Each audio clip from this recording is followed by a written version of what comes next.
Not even an engineer can come out to explain to you what exactly is happening. And it takes the proprietor, it takes the developer himself to come out and explain to the country what exactly he's doing. That begs quite a number of questions. For me, let's look at the engineers. You see, before a project is undertaken, we've seen issues where, you have the name of a contractor, you have the engineers. That signage is important to stand it out before we get into assessment and compensation. Is that a crack? I don't even want to say if that's a crack or not. But the apology is not what Ugandans need right now. We need to go back to the... Okay. For all these projects, by the way, not just here. There are two things that would either grant a bit of relief. Ownership of the problem, and probably compensation. But who is owning the tragedy? We need to profile people on this project. Who is owning the tragedy? Because everyone says, don't blame me for what happened. It wasn't my fault. The councillors are saying... We raised our voices. We said no, but that no was overridden by the powers that be. No. From the onset, you can tell that there was premeditation. On whose side? Or on the side of councillors. The thought of considering a local investor to upgrade the Nachivubo channel under the pretext that KCCA was broke and they needed to undertake a number of projects to improve the city. That alone raises a lot of suspicion. I wonder whether you've had time to scan through the letters. Now, there came a time when they even had to reward the acting mayor, rather the acting ED, Frank Russa. Yes, for a job well done. What job did he do? Njala, when we go back to the KCCA Act of 2010 and you look at the politics and the technocrats, that question, that conflict, if unresolved, this is how we end up here. Yes. Technocrats have a say that will not be respected by the politicians that we have, and those politicians are picking compensation from... Politics here is overtaking common sense, legalese, anything and everything. Yes. Yeah, because the president's letter literally gave a clean bill of health to the Godly Project. Now, is the Godly Project becoming ungodly? There was oversight in Parliament that was halted, and a special group actually constituted to oversee and bring out a report for this very project. COSASE was made to interface with the leadership of KCCA. But at the last minute, they received a notice from the speaker telling them to back off, that a committee... Physical planning. No, a special committee. Yes. Where there sits... Dan Chimosho. Dan, Kabanda, Panado. Yes. That report has not made it. It's a little intriguing, but fundamentally, what should the country be asking in the midst of this stalemate that continues? And how best can we ever get to the answers? The question of political responsibility and culpability remains unanswered. What avenues are there for the traders to seek redress? Could we see a class suit action? Is that something, perhaps, at the disposal of the traders? Well, we'll be taking a very short break, and we'll be interacting with a lawyer to share his legal perspective on the current saga, disaster, and what it means legally and politically. Good morning.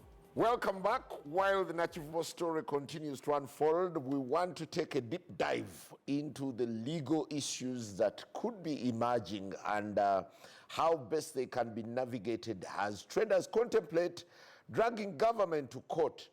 But in this case, who takes legal liability for the disaster that befell the city just the other day? I'm joined this morning by counsel Elvis Semuyaba to share with us the legal insights. A very good morning and good to have you. Yes, good morning, Simon Kagwanjala. I'm very happy to be with you here today. Yes, the blame game now seems to be running all over. Everyone now is to blame. where would you start from if we were to examine this matter legally? Yes.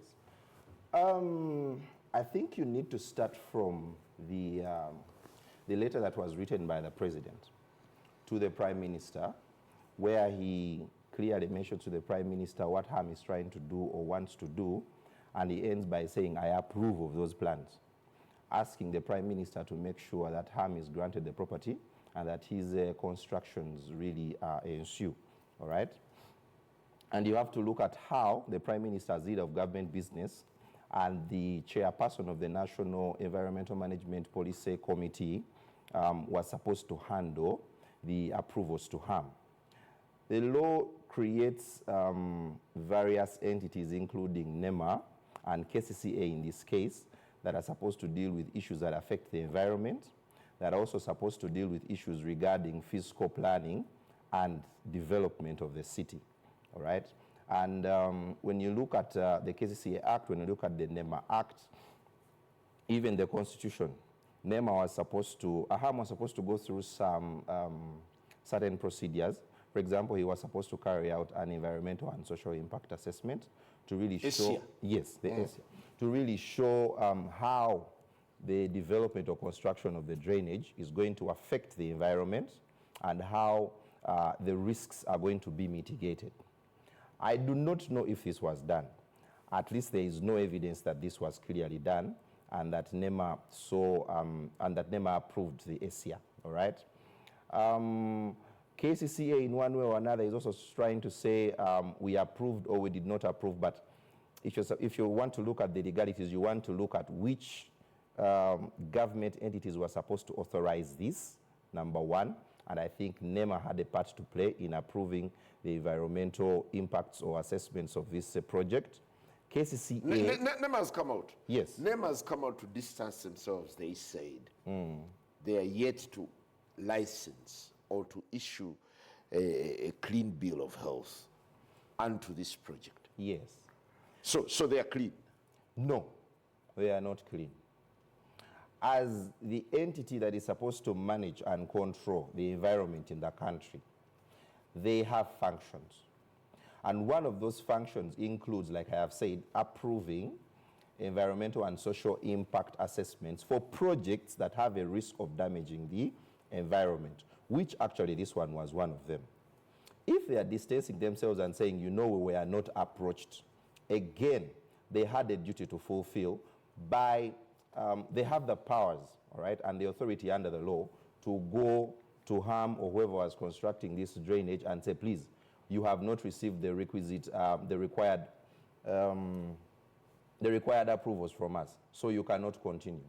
We do not see them anywhere approaching Ham and saying, you know, you cannot continue with this because you have not yet come to the authority. To but yes. At the back of your mind, do you appreciate the supremacy of an executive letter that comes from the president? Is it above the law? No. The supremacy, the letter coming from the president is not supposed to be above the law. I want to believe... It is sacrosanct. Not in any way. Not in, because you see, where you have laws, the letter from the president is supposed to say, okay, I okay this, but it should go through the relevant laws, all right? First of all, I really want to disagree with the people who wrote that letter. I don't think it was President Museveni, but if he did, when you say, I approve of Ham's plans, the president does not have the authority to approve any person's plans, building plans in the country. He does not have. This is godly. He does not have, all right? The authority that was supposed to approve those plans was KCCA, supervision function. KCCA, in one way or another, had to go down to the drainage and find out what is being done, all right, during the course of the construction, and whether at any stage the construction as it was or as it was proceeding could have affected the environment in one way or another, or could have affected the users of the neighboring properties. But they did not do this. So they failed on action? Yes. How about the Lord Mayor?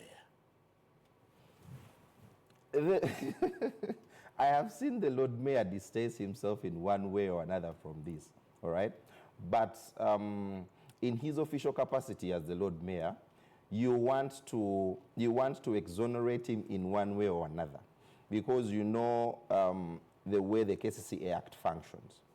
It gives him a ceremonial kind of powers.